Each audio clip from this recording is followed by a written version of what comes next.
Hey guys, what is going on? We have another Galaxy of Heroes video today that I want to air out some things, right?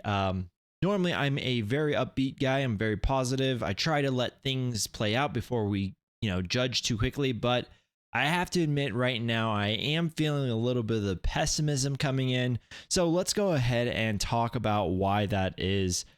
Today we got this post of a Datacron release adjustment, and they just say, I'm going to read it out because it's a very short post, and I want us to really key in on a few things. But it says, "Hello, Holotable Heroes. My apologies for the lack of posts about this, chalking it up to the holiday hangover. It's fair enough. I know how busy it can get and how things can slip through the cracks. Absolutely, I get it. The release cadence of Datacrons has always been a bit awkward with Conquest, and eras have put a spotlight onto that.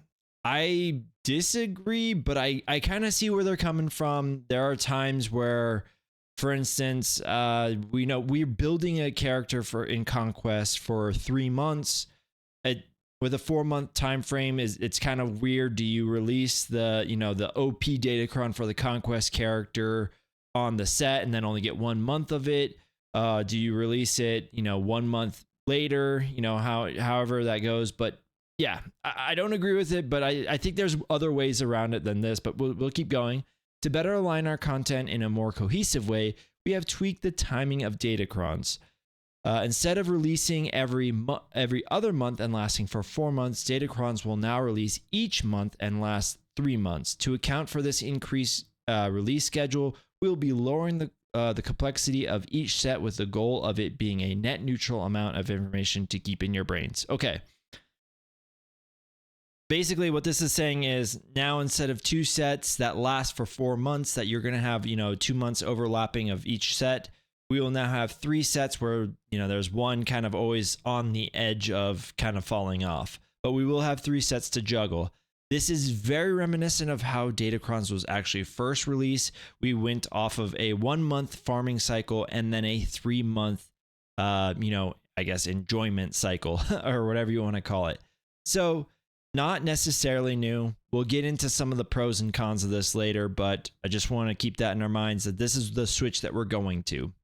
We will monitor the impact of these adjustments, and as always, your feedback is important to the team, so please share with us your thoughts as you interact with these adjustments. Well, I'm going to give my thoughts, and again, I haven't interacted with this. However, we interacted with this before, so I don't really know why we are going down this path. But again, let's kind of forego that. So let's talk about one thing that wasn't mentioned in the post. And again, I get it. If the post is about, hey, we're changing the cadence, that's a great time to also post if there's any other changes.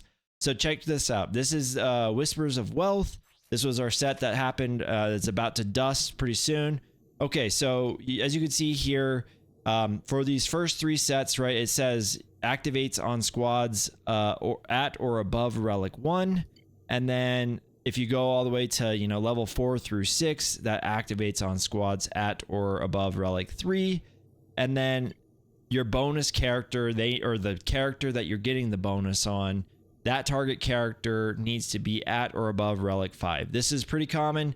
We did have a kind of anomaly, if you will, with this set where it kind of just activates all of it. You get this activating at gear 10. This activates at gear 12, and then all the way up here has to be relic 1. So it has varied. There has been a fluctuation for sure. However, again, if you're going to make a post about the Datacrons and how there was changes, we should probably also talk about this. This is now activating on squads at or above relic 2 for the level 3 and below, and then level 6 now needs relic 4 and below, and then for your level 9 you'll need relic 6. So let's start to talk about this and digest this all. This is a change that really almost reverts back all of the, I'm going to call it player friendly moves, right, on Datacrons. When Datacrons first released, there was a lot of feedback. Many people didn't like them. Let's just be honest. Change always brings about a certain amount of uncomfortability, right? That's just the way it goes, right? We're human. We're creatures of habit, or whatever you want to call us. and you have to adjust. And we did adjust, right? They went from the 3 sets to 2. So that way it was less complex. So that way there wasn't as much of, changing hands and every month kind of having to reacquire new skills and stuff like that.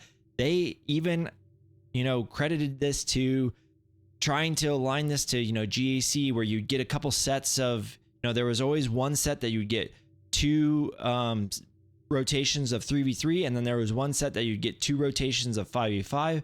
So it wasn't really equal. Like there was almost a 3v3 set, and then there was almost a 5v5 set. So I say all this because, again, it seems like we've already learned all these lessons, and all this seems to be doing is unraveling the lessons that we already have learned.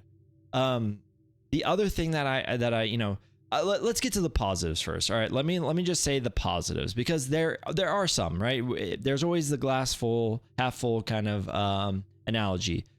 The cool thing about 3 sets is that you are going to have a little bit more of a diverse meta. You're going to have to maybe, you're not going to see the same thing over and over again, right? Depending on how well they are able to balance and level load these datacrons.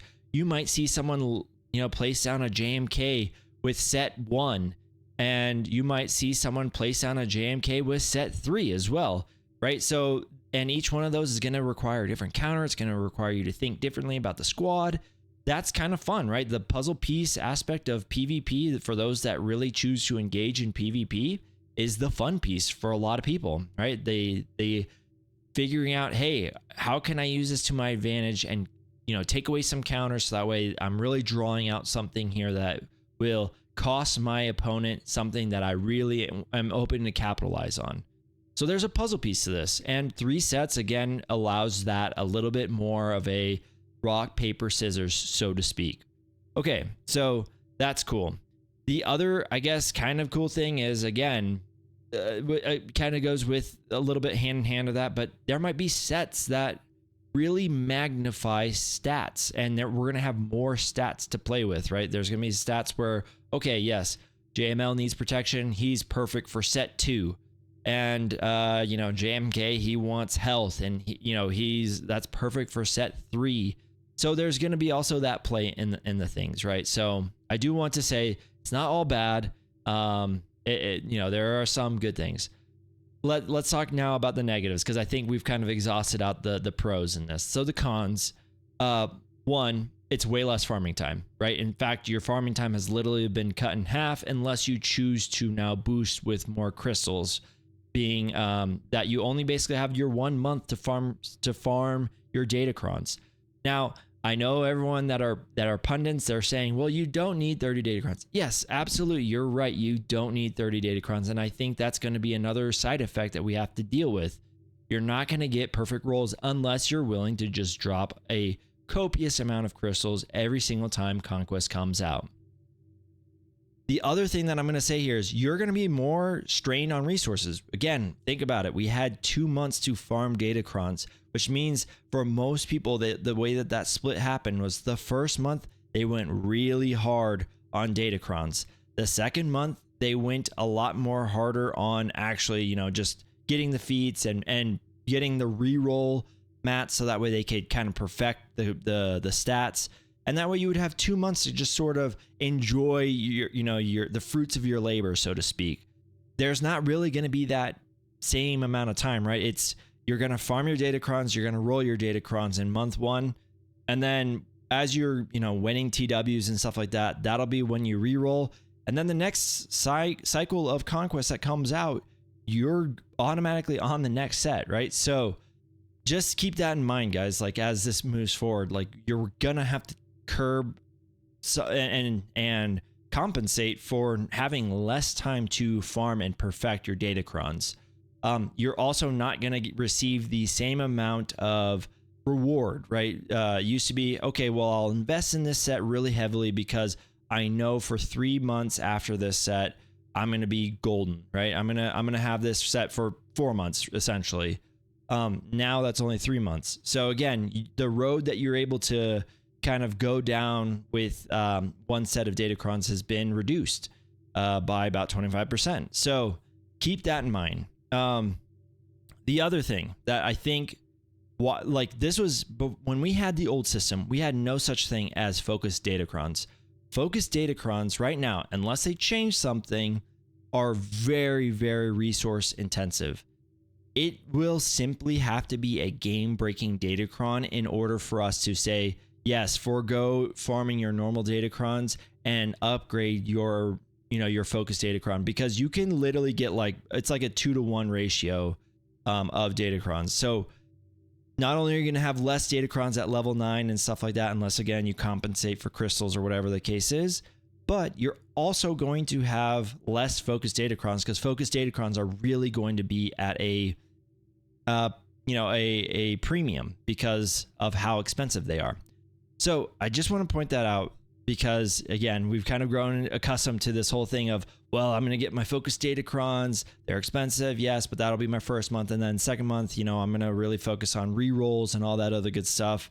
So all this stuff is kind of going to be changed.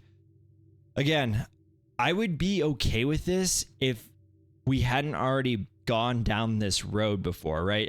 Where we are right now at datacrons is where we came to from months and years of refinement, really. Like this is a refined system that we're now all of a sudden kind of taking backwards.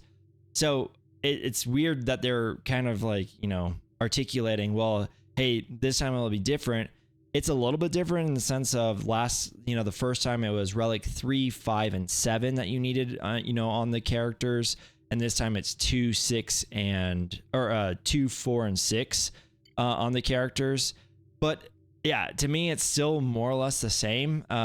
You're gonna lock out people, right? And that's really the big part that I have against this. They've done so much to kind of broaden the scope of datacrons to where it is a likable thing now. I think a lot of people understand it, and even if they don't have 30 level 9 datacrons, they might have 1 or 2, and they put it on defense, or they realize the advantages of bringing it on offense and having their Phoenix punch up and kill Inquisitors or something like that. So there's a lot of benefits that people were engaging with. And now I feel like we're going to start to shrink that bubble again.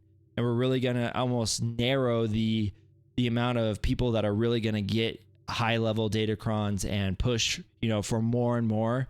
Because again, when it comes down to it, it's, if you only have 1 month to do it, you're probably going to focus most of your effort on actually gaining the conquest character rather than trying to farm and get tons of energy and spend tons of resources and crystals and all the other things to upgrade your datacrons. So anyways, that's my spiel. I hope that it made sense. Hopefully you guys can kind of glean some information from this so that way you guys can make the best decision for your account, because that's what this is all about. Again, sorry if I got a little bit, down in the dumps. I just am questioning some of the decisions that are being made recently. I think if we were to take a temperature check of the game recently, I feel like this could have maybe waited. I don't think this was a pressing issue that absolutely needed to be addressed. But again, I'm always more than welcome to, or more than open to trying it out, feeling how it plays out and what it feels like. But again, that's just me. Let me know your guys' thoughts. Again, they want feedback. If you guys have very strong feedback, give it to them in a respectful manner, of course. And thank you guys so much for watching. We'll see you guys in the next one.